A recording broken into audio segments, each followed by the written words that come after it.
בעצת גורמי הביטחון, אנחנו הפעלנו חמולות בעזה שמתנגדות לחמאס.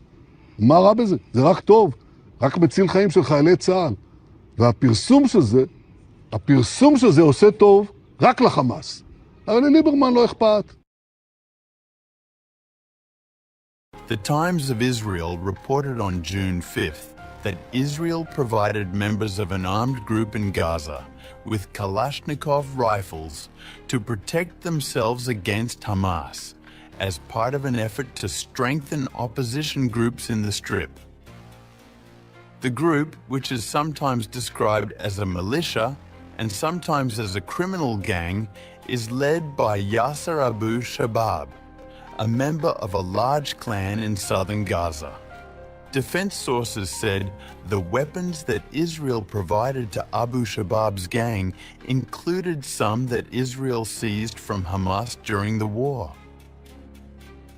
The militia is operating in Rafah, in an area that is under Israeli military control. Netanyahu.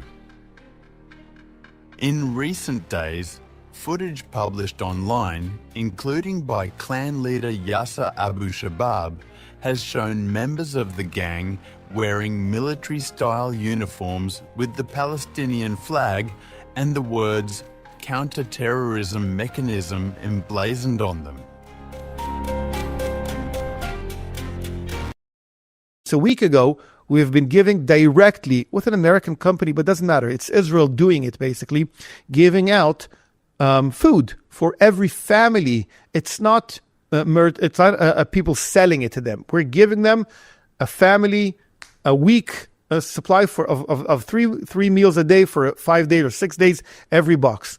And they have food. They will not starve. And it's okay. But the more important part of it is the Hamas respond to what Israel is doing. Hamas on a daily basis is trying to argue that there have been kills there and Israel is striking them and killing them. And it's all false. They're under a lot of pressure now, Hamas, because the split between the population and the Hamas regime is happening. We gave out in the past week over 1 million meals. That's, let's say, half of the Gaza population took food directly from Israel. That's dramatic. And I think it's important to say that the international media has been either advertently or inadvertently, either purposely or inadvertently, aiding Hamas by continuing this constant narrative that there's a famine, that people are to starvation, 48 hours. The head of the UN said this until he retracted his words. You're going to have tens of thousands or millions of babies dying. This is essentially Hamas's strategy saying, don't trust the Israel plan. It has to come via the international organizations because they know they can manipulate them. I think the international world, mostly the left, let's say the UN and the organizations, are terrified that Israel will win this war decisively because it proves that it's possible. It's possible to win a war against a jihadist Hamas. It's possible to do it without having a massacre or anything that hurts dramatically the population. We can separate a jihadist regime, and what will happen the day after, we need to find a solution. That's starting now with the small militia that is guarding practically these distribution points for food for the population. It's a good beginning. I want you to unpack that. Hold on. You threw out something I think that for many of our listeners, and even for me until recently, is a game changer. Israeli troops are not directly hand-to-hand with the Gazans, correct? No. So who is, when you say a militia, explain who is now securing these? So since the beginning of the war, Israel tried to reach out to local, let's say, criminal groups. Gangs? Some kind of gangs, but they're local families, local tribes who were in relationship with Hamas. You think about the Gaza population as a tribal population. So every tribe has its neighborhood, its camp, whatever it is. And it's a very traditional population. So a lot of them are like gangsters that have a lot of small army and things like that. We tried to connect them. And eventually when we weakened Hamas and they understood that Hamas is not going to survive this war, they're willing to take a risk. It's the Abu Shabab gang under the Tarabin tribe. It doesn't matter, it's Bedouins. Tarabin is the largest tribe, I think. Yes, one of the biggest tribes in the area. Of Bedouins in the Sinai Peninsula, most of it, and parts of it are in the Gaza Strip. But it's less important who they are. Yes, they are jihadists. Yes, they're Muslims. But they're willing to work with Israel. That's a good beginning.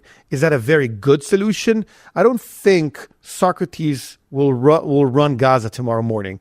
But I think in the situation today, in the crazy neighborhood we live in, it's the least worst solution we have today. I don't think we will promise them to run Gaza the day after. I don't think we should. But in the meantime, it's a very good solution to, first of all, topple down the Hamas regime. Well, why would they take this risk? I mean, if Israel, under international pressure for any other reason, God forbid, does not defeat Hamas, the first thing Hamas is going to do is to come back and have retribution against them. So they're taking a risk. Why are they taking this because risk? They assess that Israel will destroy Hamas. That's exactly why part of the analysis why I think Israel is going to win this war is because the people in Gaza think that Israel is going to win the war. They want to be on the side of the victor. Again, incentives matter. They're looking to the day after. They care for their own life. They were unwilling to do it till a month or 2 months ago. Because the shift in Israeli strategy that is very clear now, that we're continuing slowly. Now, we're barely losing soldiers. Every soldier is important. But an operation with 5 divisions now fighting in Gaza on a very, very strict strategy. First of all, we clear the area against booby traps, and then we move forward and we destroy everything and we stay there. We do not withdraw to let Hamas go back. And it's working. It's working beautifully. And Hamas is terrified.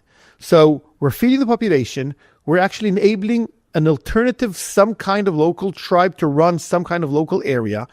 We're moving forward. We're not losing soldiers. Time is in our side in the meantime. So Hamas is pressurized. We're unwilling to negotiate for the end of the war. So Hamas, let's put it like this, Israel is basically willing to take the risk for the 20 living hostages today to end the war. I want to push back for 1 second. Judith Weinstein and Gadi Chagai, whose bodies were just rescued from Khan Yunis and were murdered in near Oz. They were murdered not by Hamas. They were taken by the Muad'Din, which is, correct me if I'm wrong, they're also a militia. What is the difference between that militia and that militia? I mean, these militias are some of the worst criminal acts were carried out by what Israel often calls the 3,000 citizens that followed Hamas into Gaza. Many of them were these Klan members. I mean, who are we dealing with here? I'll compare it to Giuliani in Syria now. Giuliani is now invited to the UN to speak. France invited him. He's a mass murderer. I don't like him anyway. He should be isolated from the Western world, but he's the least worst dictator now in the Middle East because he's willing to work with the West. Now, do I think he's good? No, I'm willing to work with him. I'm a realist. The difference, we call it 50 Shades of Black. They're all horrible people. I will never be their friend, but they're willing to help me in the meantime. So in a utilitarian strategy that is very realistic, I prefer now to work with these awful people just to take down Hamas. They're awful people. I don't want them. I don't want them to stay the day after. Maybe Israel is incentivizing them by giving them safe haven the day after, giving them money. I don't care. Israel will need to control the Gaza Strip in some ways the day after, maybe by incentivizing the Gazans to go out in the Trump plan to Indonesia or African sub-Saharan countries. I don't know what the solution on the day after will be, but the first step is the Hamas regime leaving the area and surrendering. That's the most important part. That needs to happen in the next 60 days. That's I think, the timeline. The Times of Israel reported on June 5th that Israel provided members of an armed group in Gaza with Kalashnikov rifles to protect themselves against Hamas as part of an effort to strengthen opposition groups in the Strip. The group, which is sometimes described as a militia and sometimes as a criminal gang, is led by Yasser Abu Shabab, a member of a large clan in southern Gaza. Defense sources said the weapons that Israel provided to Abu Shabab's gang included some that Israel seized from Hamas during the war. The militia is operating in Rafah, in an area that is under Israeli military control. It was led by Israeli security. In recent days, Footage published online, including by Klan leader Yasser Abu Shabab, has shown members of the gang wearing military-style uniforms with the Palestinian flag and the words counter-terrorism mechanism emblazoned on them.